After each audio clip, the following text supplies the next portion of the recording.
Welcome to the only daily podcast focusing on compliance news of the day. Each morning, start your day with a cup of coffee and Tom Fox, the voice of compliance, to hear about 4 of the top compliance, corruption, or leadership stories you will need to start your day.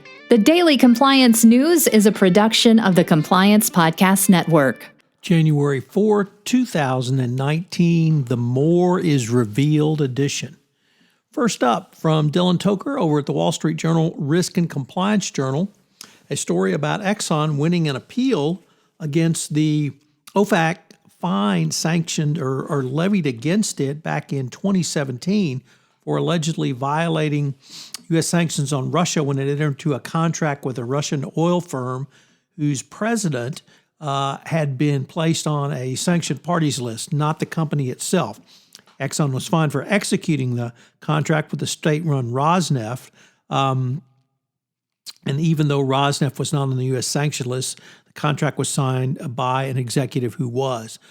Treasury, through OFAC, fined Exxon. Exxon took that fine to U.S. District Court in an appeal and was successful.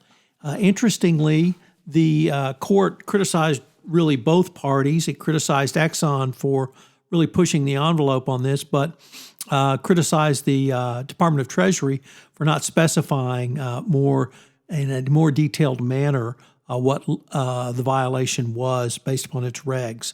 And then when guidance was issued to clarify this, it cleared up the problem.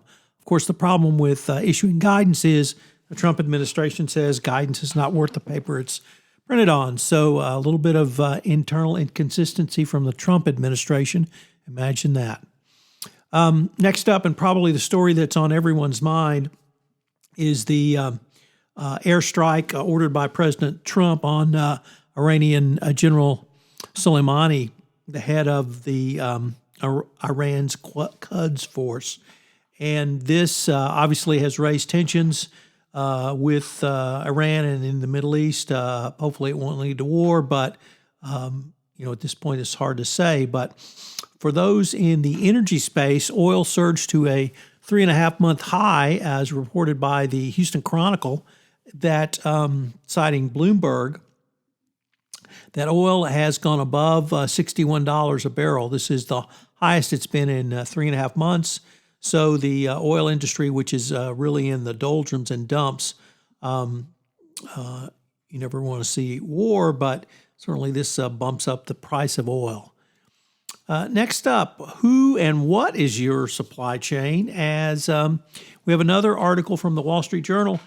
This time, Mattel, the maker of Barbie, Hot Wheels, and other very famous and well-known toy products, has said that too many reds aren't really a good thing, and that complexity in the supply chain can be, quote, a killer, end quote. The company's designers are going to try and cut back on the number of colors for some of the top toys in its stable. Ink types from glossy to waterproof multiply the options, and the variations add storage costs and downtimes to factories for cleaning equipment to swap out the shades. So it's really an interesting article because it forces you to think about the complexities in your supply chain.